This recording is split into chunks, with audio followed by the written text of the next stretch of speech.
Most people struggle or work on a business for years before they hire their first person. And you did it within the first 3 months. What gave you the confidence to hire someone? Was that because of your teaching background, or is that just your personality where you saw the opportunity and you said, hey, I can't do it all myself? How did you do that? Yeah, there was so much inventory where I would go and I'm like, oh my, I can't do this by myself. I recognized that early, and, I didn't really at that point was not interested in working full time, but worked a few hours a day, but I had two little ones. They're like 1 and 3, 2 and 4. So working all day was not an option. And so, I just saw it as opportunity. It's her personality, though. I think her dad was an entrepreneur, her brother and sister are entrepreneur, like that entrepreneurial mindset. And so like she definitely also, I have to brag on my mom, like she is the human calculator. And so she can calculate just numbers in her head, like constantly can tell you the profit and things. And so those two worlds collide, and she, definitely has that personality of can see an opportunity and go after it. Well, that's an amazing skill, and that makes sense. And Andy, I think it was just a recent talk you did where you said, hey, all entrepreneurs need to be able to calculate and take some form of risk, right? And Gary Ray, who leads our tribe coaching, talks a lot about the fear versus greed mindset and how that impacts sellers. So it sounds like, Diana, you have at least a little bit of a greed side to you where you are willing to take those risks and willing to say, hey, there's an opportunity here. I'm gonna hire someone who is more fear-based, and they're just always worried about the downside risk. That, I hear a lot of people say, I can't hire someone. I can't give this work up. They might not do it right. What if I can't pay them? What if there's not enough profit? It sounds like you were able to overcome that pretty quickly. Yeah. And I tend to, when I talk to people, I talk a lot backwards. When they say, the other day, someone said, I can't get that paid off. Let's talk what it would take. If you hired someone, you need $1,000 a month. How many pairs of shoes or how many items? Can you get an extra 80 items to take care of that bill?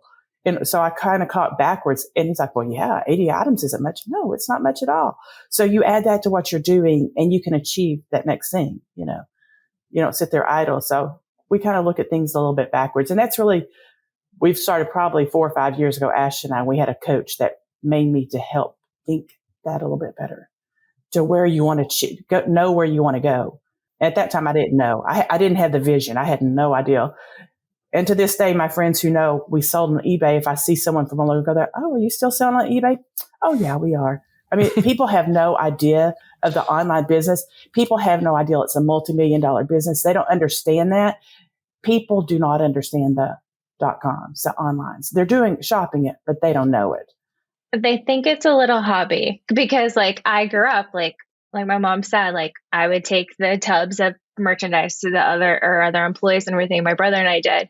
And so our high school friends, when we see them now at our 20-year reunion, they're asking, oh, well, does your mom still do that little eBay thing? And I'm like, it's not a little eBay thing anymore because we're in the millions, but yeah, she still does. It's pretty awesome.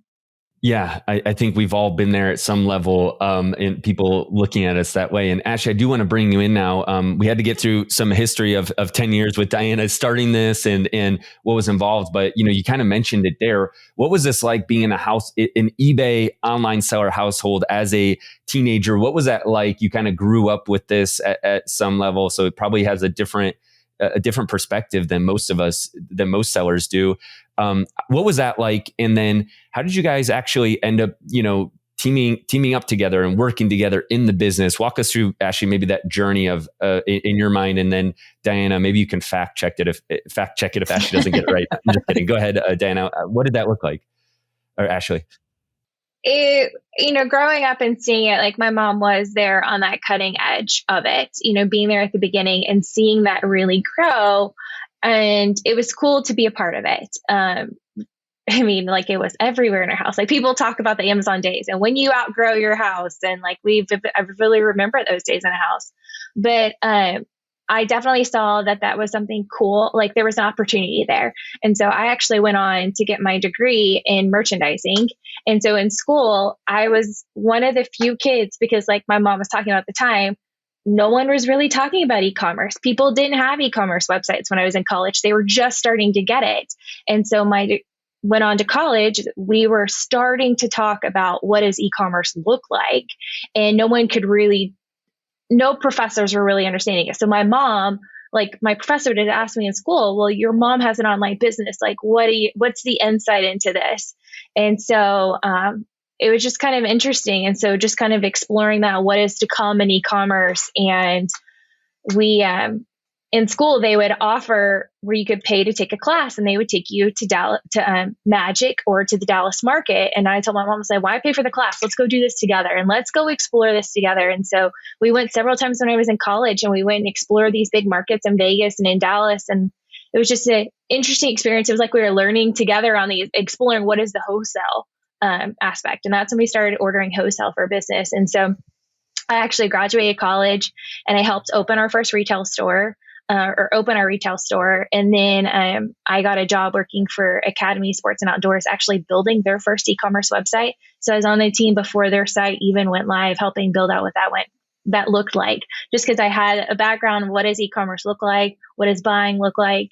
And then I went to work for JCPenney's, and my mom and I kind of always talk like, once you're ready to leave that corporate lifestyle, when you're ready to have a family, then there's a spot for you here. And so it just kind of worked out great. The business is in a good spot where when I had my first daughter, it's coming up in 2 weeks is the anniversary that I said goodbye to JCPenney's, hello to full time with being with mom here in our business. And I just made that transition so that because as an entrepreneur, do you put in a lot of the hours? Yes, but you also get the beauty of kind of dictating your schedule. And that's what I love, is that flexibility of, I have 3 young kids.